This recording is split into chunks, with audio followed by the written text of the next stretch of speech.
Welcome back. Well, we've just witnessed the bullet do some damage in defeating Mickey Mansell. How will the sniper Connor Scutt get on? Can he produce a giant killing in the form of the German giant Gabriel Clemens, a former World Championship semi-finalist, no less, taking on Scutt, a finalist on the Players' Championship Tour this year. Gabriel Clemens, a multiple finalist, in fact, on that tour, but he just cannot seem to cross the line. We did see his countryman Riccardo Pietrasco breeze past Christian Kist a couple of games ago. Before that, on stage 2, wins for Radek Jaganski, Luke Woodhouse, Ryan Joyce and Mario Vanden Bahada. And this the penultimate game of the session with Dimitri Vandenberg and Jim Williams to follow. But I think, Paul, despite the stature of Gabriel Clemens in the world of darts, I think this is a difficult one to call. Yeah, I think it is too. I think Scutt will be brimming with confidence considering some of the steps he's made towards the end of 2023, but Clemens hasn't really made any headlines very recently, and if he's going to make more going into Alexandra Palace again this year, he needs to get a move on, in my opinion. I don't think people who watch darts in the United Kingdom will maybe quite understand the level of fame that Clemens was elevated to with that run in the previous World Championship. That semi-final, well, it was so well watched, wasn't it? Millions of viewers literally tuning in to see if he could advance to the final. And I do just wonder if there's a little bit of the Max Hopp effect going on with him at the moment, that he hasn't been able to live up to it since. I don't think when he played in a Players' Championship final earlier this year, it did him any favours, because he was drilled by Dirk van Duijvenbode, wasn't he? Yeah, 8-0, was it? It was big. And Connor Scutt, his opponent here, leaving a finish first on throw, the Surrey man. I do beg your pardon, he was beaten by Kim Huybrechts in PC3. Last year was Dirk, wasn't it? He has lost a few quite heavily, to be fair. I still can't let go of 2022, I don't know what it is. Well, Scutt can't take 1-3-2, but this game is going to be fairly rapid between these two. Clemens has started pretty buoyantly here. It's looking good for him. 6-6.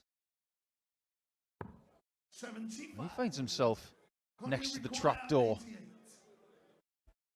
Well, he would be very, very grateful to get a go at it. 18 segment now for Connor.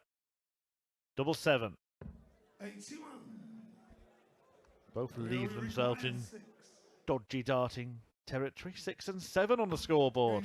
But the 6 has gone. And Clemens has landed the first blow and broken the throw. You missed an open goal there. They were left at 6s and 7s. Not like you to miss a pun like that, Murph. I know, and that probably won't happen again for another 10 years now. 57. Yeah, both have made a final on the Pro Tour this year. Clemens lost 8-1 to Huybrechts. A lot of people thought that was his time. They thought that if he could just win off the back of that semi-final at Ali Pali, maybe it was the time for him to kick forward. It hasn't happened. And we did get one more German finalist in a Players' Championship this year, but that was Daniel Klose. And then we saw Riccardo Pietrasco winning in Hildesheim. And now Clemens has been left behind a little bit. As for Scutt, his 2-year Pro Tour stint has been a rather bizarre one, hasn't it? Where he reached the semi-finals in the second weekend of Pro Tour action in 2022. It was his 4th tournament, and then his 4th from last tournament, he reached the final in 2023. I think he's still trying to figure out what dart player he is, because we both saw him play before he joined the PDC. We saw him start well, like you mentioned, but I think there's been an improvement this year in confidence, in still trying to figure out what kind of player he is. He's very close to doing very good things on a consistent basis. He's left himself double 13 there. He was trying to leave tops. Oh. Yeah, he's misfired rather than miscounted, hasn't he? Little wry smile on his face. Didn't intend to be here. We saw the first leg won on double 3. And the second leg one on double 13. Oh, he's just got the very rare super zoom from the back of the room all the way through to the double 13 there. That's a camera angle you don't get very often. But he's got a smile on his face. He's been practicing all day long. He's been here since this morning. He's really put in the work ahead of this game. It's a big game for him because, like Radek Cyganski, who he was practicing with on the stage earlier, they are just outside the top 64 in the world, and Scutt has got to follow Radek into round 2. Yeah, and just to make it even more interesting, that's the man who beat him in that Players' Championship final that he reached recently. In fact, that run has given him this chance, hasn't it, really? In order to get his way into the top 64 before Alexandra Palace, Scutt is going to need to get to at least the quarterfinals. That's a big ask for someone who's playing on debut and is going to make his debut at the World Championship in the PDC very soon. Do you remember when he was one of the favourites for Lakeside last year? Yep. Last April, many people were tipping his name as one to watch. 59. Still young, still developing, and I think we should judge Connor on 5 years' time, not 5 months' time. I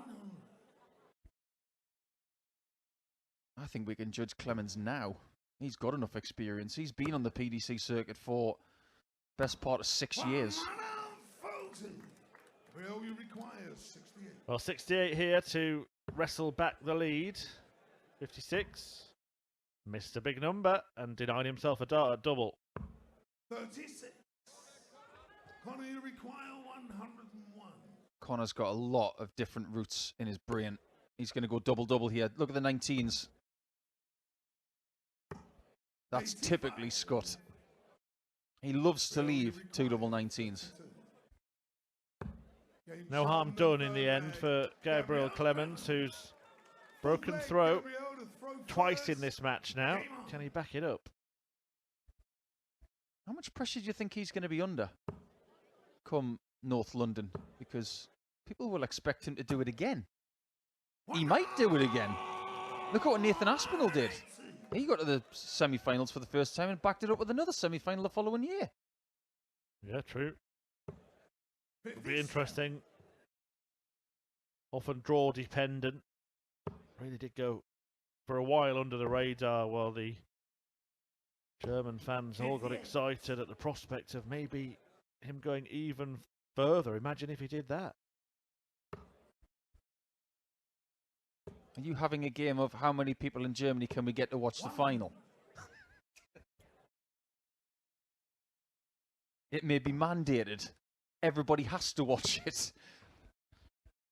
A ratings boost by Gabriel Clemens, but there's no sign of a real rankings boost. He's currently 23rd in the world, provisionally 24th after the World Championship. I think that's fair, you know. I think that's about where he is in the world. There are certain people in that bracket who are better than that. Gary Anderson's higher ranked than 21, based on form.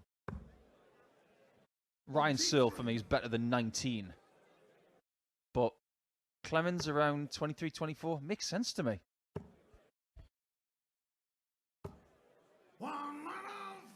We're looking for some daylight here against the opponent, as Paul was alluding to earlier, ranked around 70 in the world. So Clemens a strong favourite for this one, and at the moment living up to that billing. Usually around the start of a year or the start of a big tournament, we level a question at somebody and say, what do they have to do to take that next step? We've said it about Joe Cullen in the past. We've said it maybe about Daryl Gurney. What do they need to do to take that next step? Michael Smith, we said, what next step was for him? To win a major, to be world champion, that kind of thing. Clemens' next step is to make the top 16 in the world. And he's not going to do that if he doesn't win. So his next step has been the same for 5 years. because the next step is to win. And if he's not doing it, 55. he's got to be honest with himself and ask why. If it's mental, if it's equipment, if it's approach, if it's work ethic, be at ease with what it is and get it fixed. Otherwise, you may never win. Well, to win this tournament, he would have to get past the threat of Scutt and then the number 5 seed in Josh Rock in the second round. Johnny Clayton and Daryl Gurney also in their mini section, along with Stephen Burton and Neil Zonneveld. 34. Connie requires 66. 66 here for the sniper. On the 14s route. So in the end, he tees up tops. And he lands it as well, just to tap on the shoulder Sixth leg, of Gabriel Clemens. So he would have needed a step ladder to get there. Instead of calling him sniper, just call him royalty. He was doing a Roger Kingdom there by using the hurdle. 14s, 12s to tops. A perfect hurdle shot. The 3-2 down. You've probably never even heard of Roger Kingdom, have you? Can't say I have, Paul. He was an Olympic champion at the 110 hurdles. I've heard of him now. Extraordinary athlete. I do think there is some method in the thinking of Connor Scutt on these finishes, though. That the way you described it there, it's almost less taxing, isn't it, than going all around the board, just moving in a clockwise direction to the required target. Very much so. It's about concentrating the dartboard into a quarter. You go from 14 to 12 to tops. It's the same with shots like 83, 17, 16 bull. It's always in a wedge of the board. If you can keep that wedge as tight as possible on a shot like that, it's something that he understands better than most in world darts. Just think about that 101 earlier. He concentrated on 25 and 19. That was it. 16. 2 sections of the board for a shot that was a 3-darter. That's very intelligent. I think he's up there counting and tactically 99. in the top 2% of dart players on the PDC circuit. He is very much at the forefront of how people should count. High praise indeed. Don't think we'll see much innovation in this particular checkout. It would have been so funny had he gone for the 19s on that, by the way. Well, he almost took it out, but this could be a key exchange in this match. If Clemens cleans up, then he's 2 up and 2 away. If he misses, Scutt has a chance to level. And he has missed. Opportunity comes Connor's way.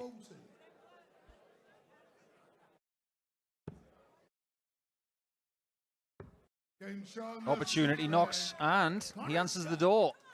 Wonderfully done by Connor.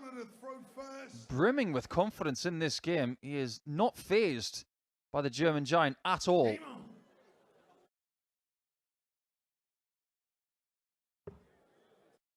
It's a very unusual dart that he throws.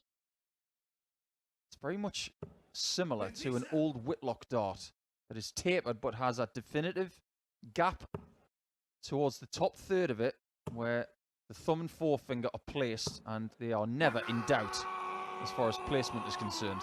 And they were never in doubt as far as placement was concerned. All 3 in the treble 20 bed for Gabriel Clemens. Give us another 3, Gabe.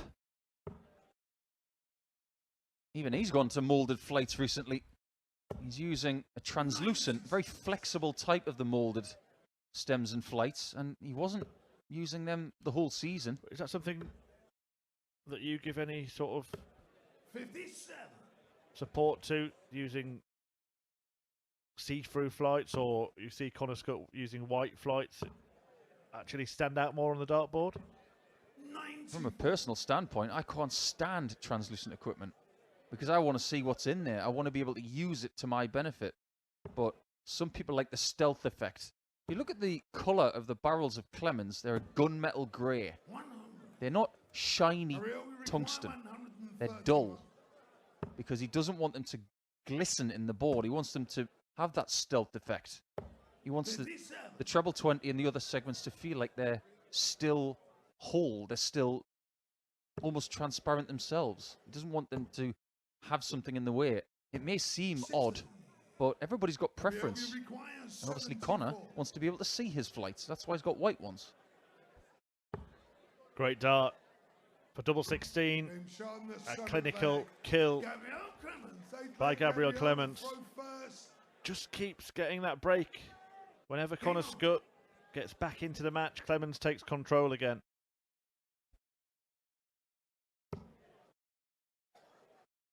I know we've been leveling, not criticism, I think that's too strong, but we've been asking questions of Gabe at this time in his career, but this is not a bad performance against an opponent that he will be very wary of.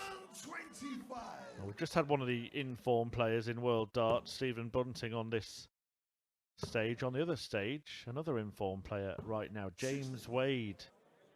And he's 4-2 to the good against Willie O'Connor. What are your thoughts on maybe Wade getting back in the Premier League next year for another return? He's had more returns than The Undertaker. Yeah, it's remarkable. He was out of the world's top 16 for about 2 weeks, wasn't he, James Wade? And then decided he didn't really like it out there. Back-to-back deep runs, a final and a semi-final, and he's back in business. And he was saying, wasn't he, nobody's talking about me, I'm forgotten. Well, you're outside the top 16 now, James. You have to do something about it. What did he do? He did something about it. And Clemens has got to do something about this game in this spot, because this is a golden opportunity to get within 1 and Scutt 3 away. And I don't think he did a very good job of it there.